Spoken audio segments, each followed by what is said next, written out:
Ahmedabad RTO કચેરીમાં સતત ત્રીજા દિવસે લોકોની લાંબી કતારો જોવા મળી, જ્યાં આરટીઓ કચેરી ખાતે દંડ ભરવા લોકોની લાંબી કતારો લાગી છે। પોલીસની ડ્રાઈવથી સામાન્ય લોકો હાલ મુશ્કેલીમાં છે।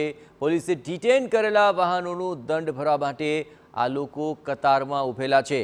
લોકો પોતાની નોકરી ધંધો મૂકી દંડ ભરવા માટે પહોંચ્યા છે।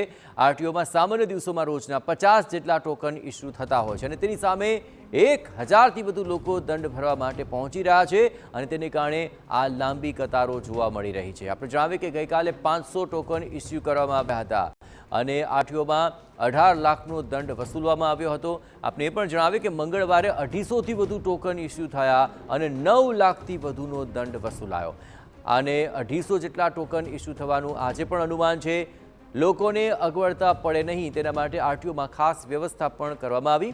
દંડ ભરવા 5 ટેબલ પર વ્યવસ્થા ગોઠવવામાં આવી છે અને આમ છતાં દંડ ભરવા માટે લોકોની આ લાંબી કતારો જોવા મળી રહી છે।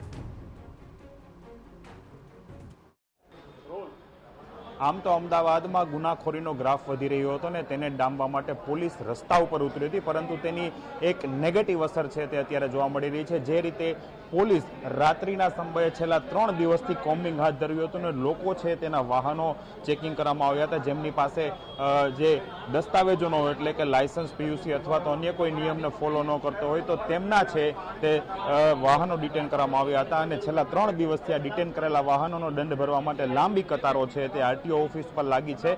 અહીં અલગ અલગ 5 કાઉન્ટરોમાં છે દંડ ભરવાની કાર્યવાહી છે તે શરૂ છે અને ખુદ આરટીઓ અધિકારી પણ આ તમામ જે વ્યવસ્થા છે તેનું નિરીક્ષણ છે તે કરી રહ્યા છે અને ખાસ કરીને લોકોને પણ જે કોઈ પણ જાતની મુશ્કેલી ન પડે તેનું ધ્યાન રાખવામાં આવ્યું છે। સર, લોકોને કોઈ મુશ્કેલી ન પડે તેનું સ્પેશિયલ ધ્યાન રાખવામાં આવ્યું છે, કઈ પ્રમાણેની આરટીઓમાં વ્યવસ્થા? લોકોને મુશ્કેલી ના પડે એ માટે સવારથી 9 વાગ્યાથી અમે લાઇનિંગ કરાવેલી છે અને આજે અત્યારે 300 ટોકન ડિસ્ટ્રીબ્યુટ થાય છે, મતલબ 300 નંબર પાડી દઈએ છીએ। એના પછી 300 પૂરા થઈ જશે, પછી બીજા 200 નંબર અમે આપીશું। પાણીની વ્યવસ્થા છે, અમારો સિક્યુરિટી સ્ટાફ છે અને કોઈ કાયદો વ્યવસ્થાનો પ્રશ્ન ન થાય એ માટેની બધી વ્યવસ્થા રાખી છે। સામાન્ય દિવસોમાં કેટલા ટોકન્સ આપવામાં આવતા હોય છે અને છેલ્લા 3 દિવસમાં કઈ પ્રમાણેના ટોકનમાં વધારો થયો? સામાન્ય દિવસમાં અમારી પાસે 51 વ્યક્તિ આવે છે ડિટેન થયેલા વાહનો છોડાવવા માટે, પણ ગયા શુક્રવારથી લગભગ 200ની એવરેજમાં 200થી વધારે વ્યક્તિઓ આવે છે। સોમવારે 200 હતા, મંગળવારે 250 હતા, ગઈકાલે 500 વ્યક્તિઓના અમે ચલણ ભરાવડાયા છે। આજે બી 500 વ્યક્તિ સુધીના ચલણ ભરાઈ જશે। મુખ્યત્વે કયા પ્રકારનો દંડ કયા વ્યવસ્થાને રૂપે કઈ રીતે વસૂલવામાં આવે? દંડની અંદર પીયુસી ના હોય તો 500 રૂપિયા છે, લાયસન્સ ના હોય તો 1000 રૂપિયા છે, ઇન્સ્યોરન્સ ના હોય તો 2000 રૂપિયા છે। આ બધા ડોક્યુમેન્ટો તમારે અહીંયા સાથે લઈને આવવાનું છે અને જો એમાંથી કોઈ ડોક્યુમેન્ટ એક્સપાયર થઈ ગયું હોય તો એનો દંડ વસૂલાય છે। અચાનક આ લોકોની ભીડ વધવાનું કારણ શું? છેલ્લા 3 દિવસમાં ડ્રાઈવ હતી એટલા માટે કે અન્ય કોઈ? પોલીસની ડ્રાઈવ પણ છે, બધા લોકો ટ્રાફિકનું જે જ્ઞાન હોવું જોઈએ એ પણ ઓછું છે, પોતાના કાગળો સાથે નથી રાખતા, વિધાઉટ હેલ્મેટ ફરે છે। આ બધાના કારણોસર આ વ્યક્તિઓના વાહનો ડિટેન થયેલા છે, એના માટેની પ્રોસેસ ચાલે છે અત્યારે। બિલકુલ, હું લાઈન બતાવવા માંગીશ કે જે રીતે દ્રશ્યો છે ઘણું બધું કહી જાય છે। પોલીસ દ્વારા જે છેલ્લા 3 દિવસથી ડ્રાઈવ ચલાવવામાં આવી હતી અને આ ડ્રાઈવને લઈને લોકો છે વાહન ભાઈ કેટલા વાગ્યાથી ઊભા છો અને શું આપનું ક્યાં વાહન પકડાણું, શું થયું? 6 વાગ્યા સુધી 6 વાગ્યાનો ઊભા છીએ। મીઠાકડી 6 રસ્તા આગળ અમારું વાહન પકડાયેલું પરમ દિવસે। કાલે આવ્યા હતા પર ભીડ હતી એટલે અમે લોકો જતા રહ્યા પાછા, એટલે આજે સવારે 6 વાગે વહેલા સવારના આવીને ઊભા છીએ। તમે ભાઈ ક્યારના ઊભા છો, ક્યાં વાહન ડિટેન કર્યું તો શું થયું? 5 વાગ્યાથી ઊભો છું સાહેબ। મારી ગાડી મારી દુકાનના આગળ પડી હતી ને મારી ગાડી હાથ રાખીને મને પકડીને પોલીસ સ્ટેશન લઈ ગયા। મારી ગાડી બંધ પડી હતી, હું ચલાવતો બી નહોતો કે કંઈ નહીં, ગાડી બંધ પડી હતી, આગળ આવીને ઊભી રહી કોની ગાડી છે, હું ગયો એટલે લાયસન્સ ડિટેલ માંગીને પોલીસ સ્ટેશન લઈ ગયા।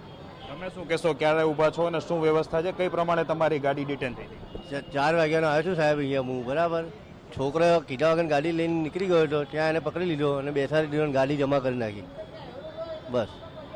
બિલકુલ, જે રીતના 2 થી 3 દિવસથી જે પોલીસની ડ્રાઈવ ચાલે છે તેને લઈને લોકો છે તેને ભારે મુશ્કેલી પડે છે। અન્ય જે વ્યક્તિઓ છે, ભાઈ કેટલા વાગ્યાના ઊભા છો અને શું ગાડી કઈ રીતે ડિટેન થઈ?